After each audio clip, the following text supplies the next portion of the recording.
विपक्ष के उपराष्ट्रपति पद के उम्मीदवार बी सुदर्शन रेड्डी ने मुख्यमंत्री हेमंत सोरेन से मुलाकात की, जिसके बाद पूर्व जस्टिस बी सुदर्शन रेड्डी ने अपनी जीत का दावा किया। वहीं उन्होंने मुख्यमंत्री हेमंत सोरेन की गिरफ्तारी को संविधान के उल्लंघन की निशानी बताई। देखिए रिपोर्ट।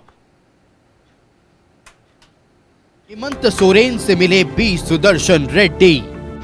हेमंत सोरेन की गिरफ्तारी पर उठाए सवाल। उपराष्ट्रपति चुनाव में मिला जेएमएम का समर्थन। इंडिया गठबंधन के उपराष्ट्रपति उम्मीदवार पूर्व जस्टिस बी सुदर्शन रेड्डी ने मुख्यमंत्री हेमंत सोरेन से मुलाकात की और उपराष्ट्रपति चुनाव में समर्थन मांग। सीएम आवास में चली मुलाकात के बाद मुख्यमंत्री हेमंत सोरेन ने कहा कि हमारी कोशिश इन्हें जीत दिलाने की है। हमारा मत होगा कि हम सब लोग इनको कैसे विजय बनाए, इसके लिए आगे की रणनीति सुनिश्चित करेंगे। इसलिए आज हम लोगों ने बैठक की है। 9 तारीख को आई थिंक चुनाव है, 9 तारीख को मतदान होना है और इसको लेकर आगे के भी संपर्क अभियान हमारे प्रत्याशी महोदय का होना है। जेएमएम का समर्थन मिलने के बाद पूर्व जस्टिस बी सुदर्शन रेड्डी ने अपनी जीत का दावा किया। उन्होंने कहा कि चंद्रबाबू नायडू उनके पुराने मित्र हैं। बी सुदर्शन रेड्डी ने कहा कि उपराष्ट्रपति के चुनाव में राजनीतिक दल नहीं बल्कि सांसद अपनी पसंद के उम्मीदवार को वोट करते हैं। वहीं उन्होंने हेमंत सोरेन की गिरफ्तारी पर सवाल उठाते हुए कहा कि हेमंत सोरेन की गिरफ्तारी संविधान के उल्लंघन की निशानी थी। जिस तरीके से उनको सताया गया है,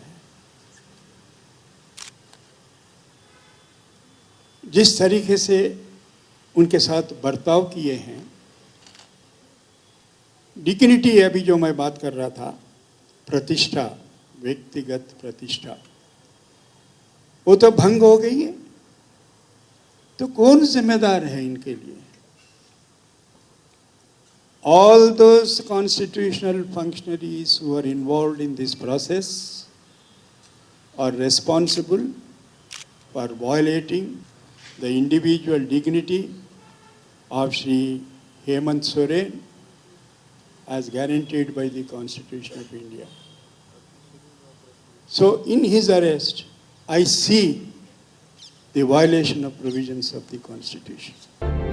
पूर्व जस्टिस बी सुदर्शन रेड्डी ने एसआईआर पर भी सवाल उठाए। उन्होंने कहा कि चुनाव आयोग का दायित्व पारदर्शी चुनाव का होता है। इधर बीजेपी ने बी सुदर्शन रेड्डी के बयान की निंदा की है। आप खुद न्यायाधीश रहे हैं और आपसे इस तरह के वक्तव्य की उम्मीद नहीं की जा सकती। आपको मालूम है कि माननीय हेमंत सोरेन जी को जो जेल जाना पड़ा था, हिरासत में गए थे, वो भारत की न्याय व्यवस्था में न्यायालय ने भेजा था और उनको जमानत भी भारत की न्याय व्यवस्था न्यायालय ने दी है। आज पूरे इंडिया अलायंस भारत के लोकतंत्र और भारत की न्याय व्यवस्था पर लगातार उंगलियां उठा रहा है। आज पूरा इंडिया अलायंस जिस तरह से चुनाव आयोग सहित भारत की न्याय व्यवस्था को कटघरे में खड़ा कर रहा है, ये साफ दिखलाता है कि अब इनको भारत के लोकतंत्र पर और भारत के संविधान पर किसी प्रकार का भरोसा नहीं है। ये सिर्फ और सिर्फ अपना स्वार्थ देखते हैं और अपने को अपने किसी पद पर बैठने के लिए किसी भी हद तक जाने के लोग ऐसे भी बयान देकर के भारत की संप्रभुता अखंडता खतरे में पड़े, उनको कोई गुरेज नहीं है। 9 सितंबर को उपराष्ट्रपति का चुनाव है। एनडीए ने झारखंड के पूर्व राज्यपाल सीपी राधाकृष्णन को उम्मीदवार बनाया है, जबकि इंडिया गठबंधन की ओर से पूर्व जस्टिस बी सुदर्शन रेड्डी उम्मीदवार हैं। उपराष्ट्रपति के चुनाव में लोकसभा और राज्यसभा के सभी सांसद वोटिंग करते हैं। न्यूज़ 11 भारत के लिए रांची से विपिन उपाध्याय और रुचि की रिपोर्ट। सीएम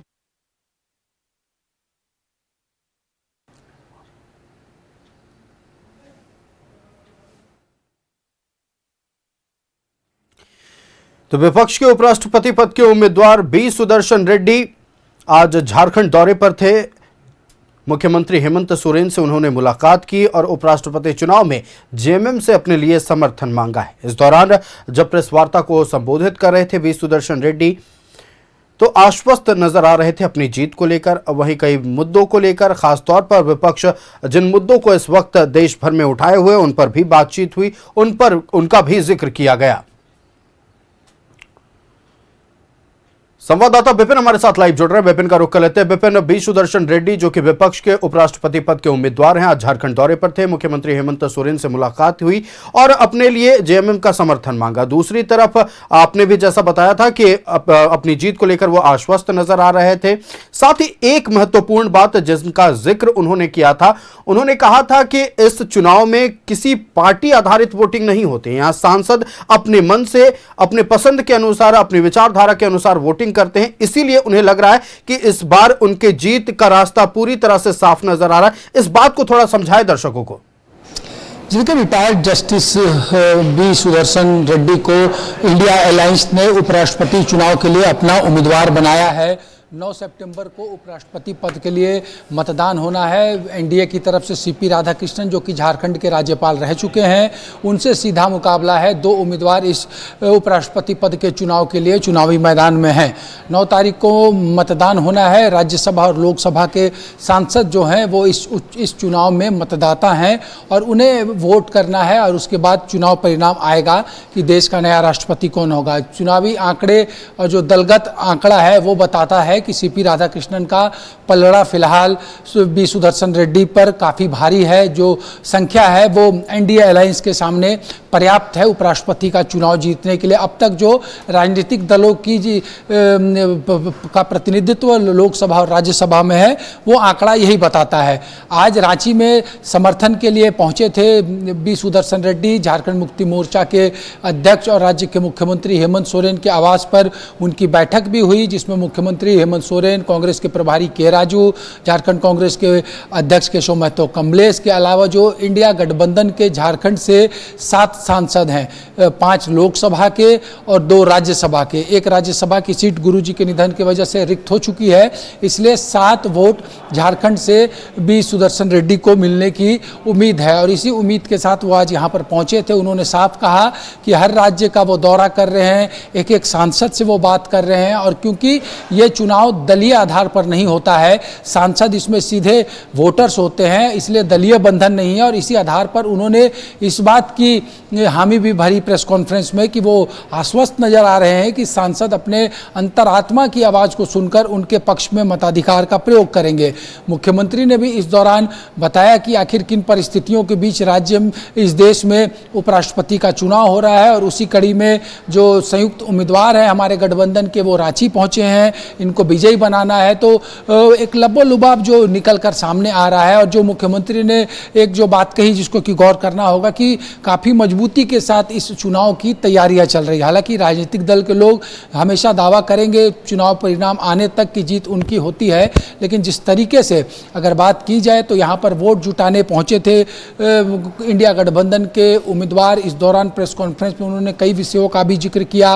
हेमंत सोरेन की गिरफ्तारी को संविधान के विरोध वाला कदम उन्होंने बताया, साथ ही साथ देश की वर्तमान परिस्थितियों पर उन्होंने टिप्पणी की, संविधान की रक्षा करने की बात हुई। उन्होंने बताया कि कैसे उन्हें इस उपराष्ट्रपति चुनाव में उम्मीदवार के लिए लोगों ने बात की और वो इस मुद्दे पर इसलिए सामने आए कि परिस्थितियां बिल्कुल अभी अनुकूल नहीं है देश के और संविधान के प्रति जो बातें इंडिया गठबंधन कह रहा है वो सच प्रतीत होता है, इसलिए वो चुनावी मैदान में है। और क्योंकि वाइस प्रेसिडेंट का पद काफ़ी महत्वपूर्ण है इस संवैधानिक व्यवस्था में, इसलिए इस चुनाव में सांसद जो हैं वो अपने अंतरात्मा की आवाज़ में उन्हें वोट करेंगे और इस उम्मीद के साथ उन्होंने अपनी जीत का भी दावा किया है। उम्मीद के साथ उन्होंने अपनी जीत का दावा किया और लगातार जिन मुद्दों को विपक्ष उठा रहा, खासतौर पर एसआईआर का मुद्दा हो, चुनाव आयोग पर जो तमाम आरोप लग रहे हैं उनका मुद्दा हो, और चुनाव आयोग को लेकर भी उन्होंने कहा है कि चुनाव आयोग का काम है कि चुनाव पारदर्शी तरीके से संपन्न कराया जाए, जो हो नहीं पा रहा है और इसीलिए चुनाव आयोग पर भी सवाल उठाया गया।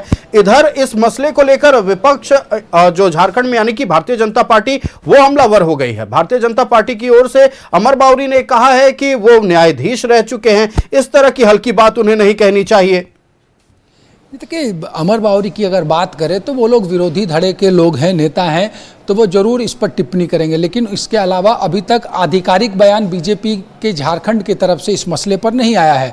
और जहाँ तक बात है तो पूर्व रिटायर्ड जस्टिस वो सुप्रीम कोर्ट के रहे हैं बी सुदर्शन रेड्डी, और उन्होंने SIR पर भी आज टिप्पणी की। उनका कहना है कि देश में एक नई मुसीबत SIR के रूप में आई है। संविधान निर्माण के वक्त का उन्होंने हवाला दिया कि उस वक्त ये तय किया गया था कि पहले मतदाता होंगे, उसके बाद नागरिकता की बात आएगी। तो इस लिहाजा SIR को लेकर उनकी टिप्पणी थी। उन्होंने कई विषयों का उल्लेख अपनी प्रेस कॉन्फ्रेंस संबोधन के दौरान किया, और इस आशा और उम्मीद के साथ वो रांची से दिल्ली लौटे हैं कि 9 तारीख को जब जो लोकसभा और राज्यसभा के सांसद इस चुनाव में मतदाता हैं, वो अपने जब मताधिकार का प्रयोग करेंगे तो उनके पक्ष में ज़्यादा से ज़्यादा सांसद वोट करेंगे। इसी उम्मीद के साथ बी सुदर्शन रेड्डी रांची से रवाना भी दिल्ली के लिए हो चुके हैं।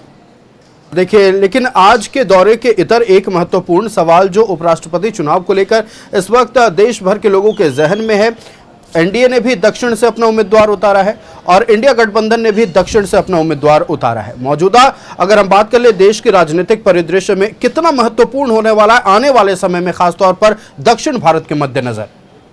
देखिए, राजनीतिक दल जब भी कोई राष्ट्रीय परिप्रेक्ष्य में निर्णय लेते हैं तो उसका दूरगामी प्रभाव, उसका नफ़ा नुकसान, तमाम चीज़ों का आकलन करके वो राजनीतिक निर्णय लिया जाता है। इस लिहाज से सबसे पहले जब महाराष्ट्र के राज्यपाल CP राधाकृष्णन को एनडीए ने अपना उम्मीदवार बनाया, उसके ठीक कुछ दिनों के बाद इंडिया गठबंधन की तरफ से कांग्रेस के राष्ट्रीय अध्यक्ष मल्लिकार्जुन खड़गे ने बी सुदर्शन रेड्डी के उम्मीदवारी की घोषणा की। वो भी दक्षिण भारत से आते हैं, तो दक्षिण भारत का दक्षिण भारत के जरिए करने की जो कोशिश है, जो हम लोग समझ पा रहे हैं कि एक तरफ जहां एनडीए साउथ में तमिलनाडु को फोकस कर रहा है, वहीं आंध्र प्रदेश की तरफ इंडिया अलायंस ने फोकस किया है कि आंध्र प्रदेश में भी कई जो महत्वपूर्ण वोट हैं, अगर इस लिहाज से वोटिंग होती है कि क्षेत्रवार जो समीकरण है उसके आधार पर अगर मतदाता जो इस चुनाव के हैं वो वोट करेंगे, क्योंकि राष्ट्रपति के चुनाव में ऐसा देखने को मिला था।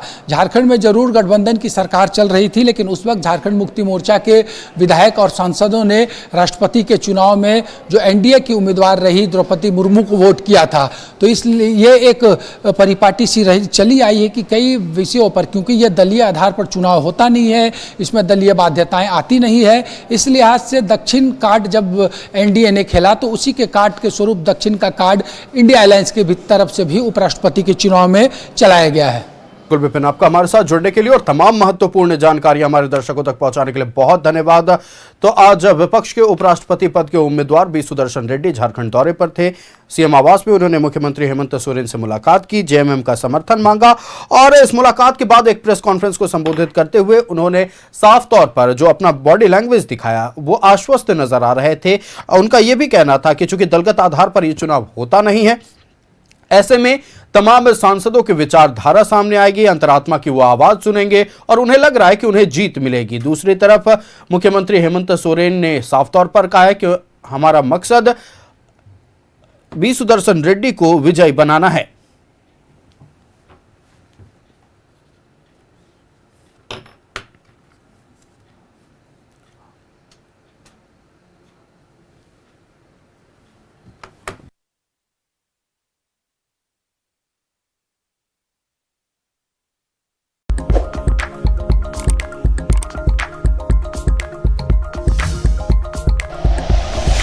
Like and share videos, subscribe करें हमारा चैनल और प्रेस करें बेल आइकॉन। न्यूज़ 11 भारत, सच है तो दिखेगा।